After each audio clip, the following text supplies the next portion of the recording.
नमस्कार, स्वागत है आपका न्यूज 36 लाइव में। आपके अपने कार्यक्रम आंकड़ा 36 का में हम बात करेंगे आज राहुल गांधी के रायपुर प्रवास की। हम बात करेंगे छत्तीसगढ़ के पूर्व मुख्यमंत्री अजीत जोगी के मरवाही से चुनाव लड़ने की। हम बात करेंगे रायपुर राजधानी में चौबे कॉलोनी जैसे व्यस्त इलाके में महिला के गले से चेन छीनने की, और हम बात करेंगे एम्स में इलाज की बेहतरी की। सबसे पहले हम बात करते हैं राहुल गांधी के रायपुर प्रवास की।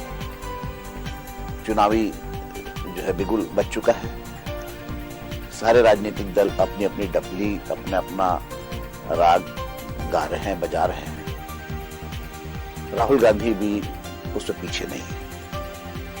वे किसान सम्मेलन में आए थे और जैसा कि सबको उम्मीद थी कि वो किसानों से शुरुआत करते, पर उन्होंने अपना जो पुराना रिकॉर्ड है उसको बजाना जारी रखा। बात शुरुआत की राफेल से, नीरव मोदी से, अरुण जेटली की लड़की और पत्रकारों से। पत्रकारों से उन्हें जो है वो शिकायत थी कि राफेल मामले में वो अरुण जेटली की लड़की को जो पैसा मिला है उस अकाउंट को या उस मामले को नहीं उठा रहे। अच्छा होता कि पत्थलगांव के जो किसान टमाटर फेंकते हैं हर साल, उनके लिए कोई बात करते। अच्छा होता कि जो किसानों को एक साल बोनस नहीं मिला और उसके बाद चुनावी साल में बोनस मिला, उस पर बात करते हैं। अच्छा होता धान के कटोरे को फिर से धान का कटोरे होने की बात करते हैं। ये बात उन्होंने आखिरी में कही। जो पहले कहनी चाहिए थी वो बात उन्होंने आखिर में कही, और फिर वही कर्जा मुक्ति, किसानों के अकाउंट में पैसा डालने की बात, कर्नाटक की तर्ज में किसान कर्जा मुक्ति की बात, हर जिले में फूड प्रोसेसिंग यूनिट डालने की बात। कर्जा मुक्ति ये जो है किसानों को आजादी के बाद से इस शब्द से लुभाया जा रहा है। आप ऐसी स्थिति पैदा करने की बात न केवल राहुल गांधी के लिए है, नरेंद्र मोदी के लिए भी है, सभी राजनीतिक दलों के लिए। कोई क्यों नहीं करता कि किसान कर्ज में आए ही ना। आप ऐसी परिस्थितियां पैदा करके रखे हैं कि किसान कर्जे में आता है, अब फिर बाद में आप उसे चुनावी वादे के तहत एक जो है कर्ज मुक्ति का लॉलीपॉप देते हैं। 1 साल देते हैं, 2 साल देते हैं, फिर कर्जा होता है, फिर कर्ज माफ करते। कब तक आप कर्ज में लाते रहेंगे और कब तक आप उसको कर्ज में माफ करते रहेंगे? सवाल ये है कि किसानों को कर्ज से मुक्ति मिलनी चाहिए, वो कर्ज में आए ना, ऐसी परिस्थिति बननी चाहिए, ऐसी सुविधाएं देनी चाहिए, ऐसी उसके लिए व्यवस्था करनी चाहिए कि किसान कर्ज ले ही ना।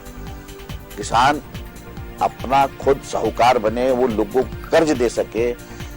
अनाज बांटने वाला, लोगों को जिंदा रखने के लिए अनाज उपलब्ध कराने वाला किसान खुद कर्ज में रहता है और 1 रोटी 2 जून की रोटी में से 1 रोटी कम खाता है, पेट काट कर जीता है, और कभी कभी वो मर भी जाता है।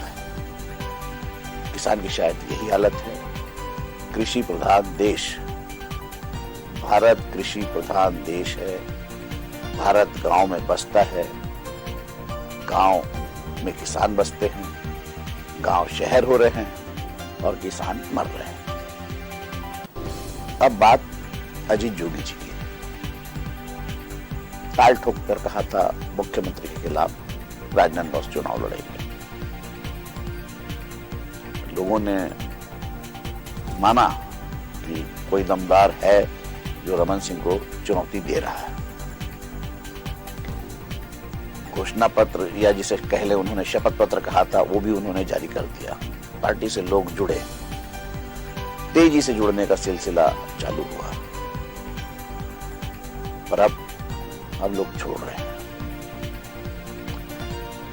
कारण कुछ भी हो सकता है। लेकिन अजीत जोगी ने हाल के ही दिनों में 2 बड़े बयान दिए। दोनों बार उन्होंने छत्तीसगढ़ की जनता को चौंकाया। पहली बार उन्होंने कहा कि वे राजनांदगांव से चुनाव नहीं लड़ेंगे। उनके अपने समर्थक और उनके अपने जो प्रवक्ता हैं, उनके अपने जो राजनीतिक समर्थक है, कार्यकर्ता हैं, वो लोगों को इस बात को समझाने में लगे रहे कि जोगी जी पूरे संगठन के लिए, पूरे गठबंधन के लिए समय देना चाहते, इसलिए उन्होंने खुद को चुनाव से मुक्त कर लिया है। बात सही भी थी, समझ में आ भी रही थी, लेकिन अब उन्होंने फिर से फैसला किया है कि वो मरवाही से चुनाव लड़ेंगे। अगर संगठन को समय देना था तो फिर अब मरवाही से चुनाव लड़ेंगे तो क्या संगठन को पूरा समय दे पाएंगे? फिर रमन सिंह के खिलाफ क्यों नहीं लड़ रहे? रमन सिंह से उनकी जो है नूरा कुश्ती के चर्चे पूरे प्रदेश में आम रहे। लोग कहते आए हैं कि रमन सिंह को सरकार बनाने में अजीत जोगी भरपूर मदद करते हैं, और इस बार भी उन्होंने रमन सिंह के खिलाफ चुनाव नहीं लड़कर सरकार बनाने की बात तो दूर, उन्होंने सबसे पहले उनका विधानसभा जाने का रास्ता तो क्लियर कर दिया। बात जब निकली है तो दूर तक जाएगी ही, और जोगी जी को इसका जवाब तो देना ही पड़ेगा। शहर के चारों ओर आपको बैरिकेड्स दिखेंगे, जवान तैनात दिखेंगे, हर गाड़ी को रोकते मिलेंगे, हर बाइक को चेक करते मिलेंगे, और शहर के बीचों बीच चौबे कॉलोनी, वहां रात को अधिवक्ता और बार काउंसिल के उपाध्यक्ष संजय शर्मा की श्रीमती को उनके घर के सामने मोटरसाइकिल सवार लुटेरों ने लूटने की कोशिश की, चाकू दिखाकर। सब्जी लेकर आ रही थी संजय शर्मा की श्रीमती, और उनको लुटेरों ने चाकू दिखाया और लूटने की कोशिश की। समय कोई 9 साढ़े 9 बजा था, कोई बहुत अंधेरा नहीं था, और चौबे कॉलोनी की जो आज सड़क है वो व्यस्ततम सड़कों में से एक। ये हाल है शहर के व्यस्ततम इलाकों का।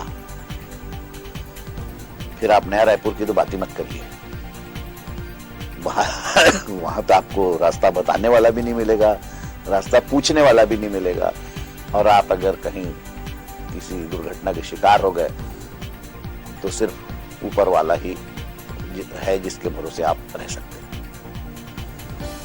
सुदूर जो शहर के बाहर, जो बाहरी कोनों में जो बस्तियां बस रही है, अमलेडी के कोने में या पाटन तरफ या सड्डू मुआ के आगे विधानसभा में रोड पे, उन कॉलोनियों में लोग कैसे जीते होंगे या लोगों की जान माल सुरक्षा की क्या स्थिति है, ये आप चौबे कॉलोनी में हुई लूट की वारदात से समझ सकते हैं। पता नहीं पुलिस क्या करती है, कहां करती है और क्यों करती है। उसे मोटरसाइकिल और कार के चालान काटने से फुर्सत नहीं। शायद वो वर्ल्ड रिकॉर्ड बनाना चाहती होगी।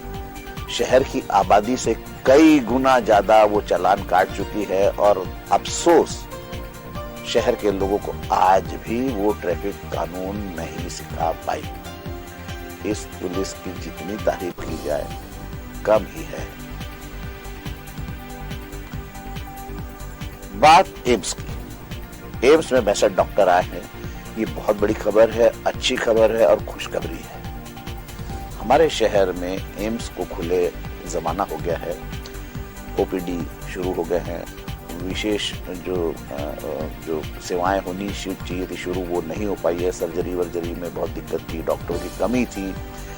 और एक बात और भी है, हमारे यहाँ लोगों के साथ भी दिक्कत ये है कि सर्दी खांसी के इलाज के लिए भी वो एम्स चले जाते हैं।